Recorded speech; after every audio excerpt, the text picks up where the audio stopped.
జై శ్రీరామ్. అందరికీ నమస్కారం. కోరిన వరాలను ప్రసాదించే తల్లి ఆ వరలక్ష్మీదేవి. ఈ నెల ఆగస్టు 8వ తేదీన 3వ శ్రావణ శుక్రవారం నాడు వరలక్ష్మి వ్రతం వచ్చింది. ఎవరైతే వరలక్ష్మి వ్రతాన్ని చేసుకుంటారో అలాంటి వారికి అష్టలక్ష్మి ఆశీర్వాదం కలుగుతుంది. మీ సమస్యలన్నీ వెంటనే తొలగిపోయి మీ ఇల్లంతా కనక వర్షంతో నిండిపోతుంది. అయితే వరలక్ష్మి వ్రతం చేసే ఆడవారు తప్పనిసరిగా కొన్ని ముఖ్యమైన పూజా సామాగ్రిని ముందుగానే సిద్ధం చేసుకుని పెట్టుకోండి.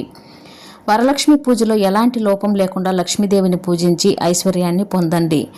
వరలక్ష్మి వ్రతానికి కావలసిన పూజా సామాగ్రి, ఏ సమయంలో వరలక్ష్మి వ్రతాన్ని ప్రారంభించాలి, పూజా విధానం గురించి ఈ వీడియోలో తెలుసుకుందాం. ముందుగా ఈ వీడియోకి ఒక లైక్ కొట్టి మా ఛానల్ని సబ్స్క్రైబ్ చేసుకోండి. లైక్ కొట్టడం మాత్రం అసలు మర్చిపోకండి. అలాగే జై శ్రీరామ్ అని కామెంట్ చేయండి. పెళ్ళైన ఆడవారు దీర్ఘ సుమంగలిగా ఉండాలంటే ఈ వరలక్ష్మి వ్రతాన్ని తప్పనిసరిగా ఆచరించాలి. మీ భర్తకు అలాగే మీ పిల్లలకు చాలా మంచి జరుగుతుంది. కాబట్టి వరలక్ష్మి వ్రతాన్ని చేసే ఆడవారు ఒకరోజు ముందుగానే పూజా సామాగ్రిని సిద్ధం చేసుకోండి. వరలక్ష్మి వ్రతానికి కావలసిన ముఖ్యమైన పూజా సామాగ్రి ఏమిటంటే 100 గ్రాములు పసుపు కుంకుమలు, గంధం డబ్బాను సిద్ధం చేసుకోండి. రంగు కలిపిన పసుపు కుంకుమలను కాకుండా నాణ్యమైన వాటిని ఎంచుకోండి. అలాగే గులాబీ పూలు లేదా తామర పువ్వులను ఏర్పాటు చేసుకోండి. గులాబీ పూలతో వరలక్ష్మీదేవిని పూజిస్తే డబ్బు పరంగా బాగా కలిసి వస్తుంది. అలాగే తామర పువ్వులతో వరలక్ష్మీదేవిని పూజిస్తే సకల ఐశ్వర్యాలు మీ కుటుంబానికి కలుగుతాయి. ఇక తమలపాకులు, అరటిపండ్లు, వక్కలు సిద్ధం చేసుకోండి. ఇక మీ స్తోమతను బట్టి అమ్మవారికి చీరను పెట్టుకోండి లేదా ఒక జాకెట్ ముక్కను సమర్పించండి. కాబట్టి ఒక పసుపు రంగు చీరను ముందుగానే సిద్ధం చేసుకోండి. అమ్మవారికి సమర్పించే తాంబూలంలో తప్పనిసరిగా 2 తమలపాకులు, 2 అరటిపండ్లు, 2 వక్కలు, పసుపు కుంకుమలు పెట్టి అమ్మవారి ముందు పెట్టుకోవాలి. ఇక అమ్మవారి పూజలో 5 రకాల పండ్లు ఉండాలి లేదా అరటి పండ్లు ఉన్నా సరిపోతుంది. ఇక మంచి సువాసన గల అగరబత్తులు అలాగే కర్పూరాన్ని సిద్ధం చేసుకోండి. ఎక్కడైతే మంచి పరిమళాలు ఉంటాయో అక్కడ లక్ష్మీదేవి నాట్యం చేస్తుంది. ఇక లక్ష్మీ పూజలో ముద్ద కర్పూరం వెలిగిస్తే చాలా మంచిది. ఇక వరలక్ష్మి పూజలో తప్పనిసరిగా చిల్లర నాణ్యాలు ఉండాలి. కాబట్టి 11 రూపాయి బిళ్ళలను లేదా 21 రూపాయి బిళ్ళలను సిద్ధం చేసుకోండి. అలాగే లక్ష్మీదేవి చిత్రపటం లేదా అమ్మవారి రూపును ముందుగానే సిద్ధం చేసుకోండి. కొత్త చిత్రపటం తెచ్చుకుంటే చాలా మంచిది. ఇక కలశం ఏర్పాటు చేసుకోవడానికి ఒక రాగి చెంబు, కొబ్బరికాయ, అలాగే ఒక ఎర్రటి వస్త్రాన్ని సిద్ధం చేసుకోండి. అలాగే నోము దారాలు తయారు చేసుకోవడానికి తెలుపు రంగు దారాన్ని తెచ్చుకోండి. ఇక వరలక్ష్మి వ్రతంలో దీపారాధన చేయడానికి 2 కుందులను ఏర్పాటు చేసుకోండి. పాత కుందులు కాకుండా కొత్త ఉపయోగిస్తే చాలా మంచిది. కాబట్టి 2 ఇత్తడి కుందులు లేదా మట్టి ప్రమిదలను సిద్ధం చేసుకోండి. ఇక దీపారాధన చేయడానికి నాణ్యమైన ఒత్తులు, ఆవు నెయ్యిని ఏర్పాటు చేసుకోండి. విశేషంగా వరలక్ష్మి పూజలో తామరకాడ ఒత్తులతో వెలిగిస్తే చాలా మంచిది. లేదా జిల్లేడు ఒత్తులు వెలిగించిన రెట్టింపు పుణ్య ఫలితం లభిస్తుంది. పసుపు కలిపిన అక్షింతలను తయారు చేసుకోండి. ఇక లక్ష్మీదేవికి వేయడానికి ఆభరణాలు సిద్ధం చేసుకోండి. లక్ష్మీదేవిని ఆభరణాలతో అలంకరించి వరలక్ష్మి వ్రతాన్ని చేసుకుంటే అమ్మవారు ఎంతో మురిసిపోతుంది. లక్ష్మీదేవికి అత్యంత ఇష్టమైన వాటిలో ఏనుగులు ఒకటి. కాబట్టి మీకు ఈలు కుదిరితే చిన్న సైజులో ఉన్న 2 ఏనుగుల విగ్రహాలను తెచ్చుకొని వరలక్ష్మి పూజలో పెట్టుకోండి. లక్ష్మీదేవి ఎంతో సంతోషించి ఇక మీ ఇల్లంతా కనక వర్షంతో నింపేస్తుంది. ఇక చిన్న సైజులో ఉన్న లక్ష్మీదేవి విగ్రహం మీ ఇంట్లో కనుక ఉంటే వరలక్ష్మి పూజలో ఆ లక్ష్మీదేవి విగ్రహాన్ని పెట్టుకొని పంచామృతాలతో అభిషేకం చేస్తే చాలా మంచిది. ఇక అమ్మవారికి నైవేద్యం తయారు చేయడానికి ముందుగానే సరుకులు సిద్ధం చేసుకోండి.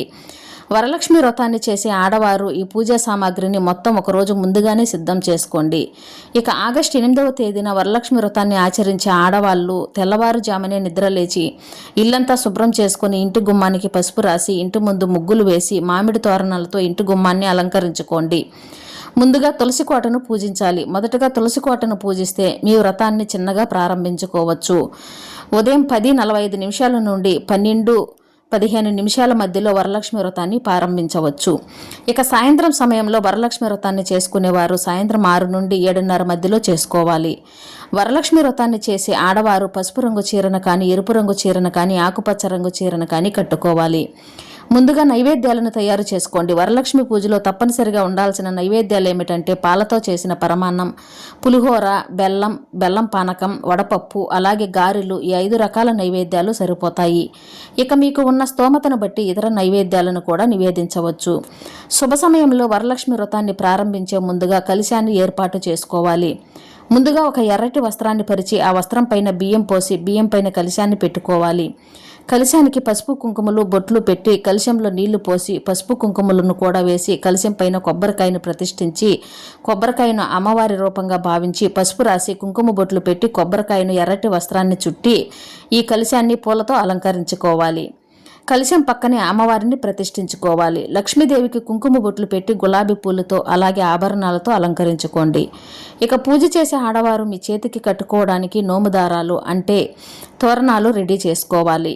ఒక తెల్లటి దారాన్ని 5 పోగులుగా కానీ 9 పోగులుగా కానీ తీసుకొని ఆ దారానికి పసుపు రాసి పూలు కట్టి ఆ కంకణాలను అమ్మవారి దగ్గర పెట్టుకోండి. ముందుగా పసుపు గణపతిని తయారు చేసి గణపతికి నమస్కారం చేసుకొని వరలక్ష్మి వ్రతాన్ని ప్రారంభించాలి. ముందుగా దీపారాధన చేసి అమ్మవారికి తాంబూలం సమర్పించాలి. అలాగే నైవేద్యాలను నివేదించండి. మహాలక్ష్మి అష్టకాన్ని చదువుతూ లక్ష్మీదేవిని పూజించాలి. లేదా ఓం మహాలక్ష్మీదేవి నమః అనే మంత్రాన్ని 108 సార్లు చదవండి. ఇక చివరగా అమ్మవారికి హారతి సమర్పించి అమ్మవారికి నమస్కారం చేసుకొని తలపై అక్షింతలను వేసుకొని మీ వ్రతాన్ని ముగించుకోండి. ఇక మీ ఇంటికి ముత్తైదువులను పిలిచి వాయినం సమర్పించాలి. ముత్తైదువులకు సమర్పించే వాయినంలో 2 తమలపాకులు, అరటిపండ్లు, వక్కలు, గాజులు అలాగే నానబెట్టిన శనగలు ఉండాలి. కనీసం 5 ముత్తైదువులను పిలిచి కాళ్లకు పసుపు రాసి కుంకుమ బొట్టు పెట్టి వాయినం అందించాలి. ఈ విధంగా వరలక్ష్మి వ్రతాన్ని చేసే ఆడవారు ఒక పూట ఉపవాసం ఉంటే ఆ వరలక్ష్మీదేవి అనుగ్రహంతో మీ ఇల్లంతా కనక వర్షంతో నిండిపోతుంది. అంతటి శక్తి వరలక్ష్మీదేవికి ఉంటుంది. కాబట్టి ఇలా ఈ వరలక్ష్మి వ్రతం రోజు ఇలాంటి విధి విధానాలన్నీ కూడా పాటించండి. ఆ వరలక్ష్మి అనుగ్రహంతో మీ ఇల్లంతా సుఖ సంతోషాలతో అష్టైశ్వర్యాలతో ఉంటుంది. జై శ్రీరామ్.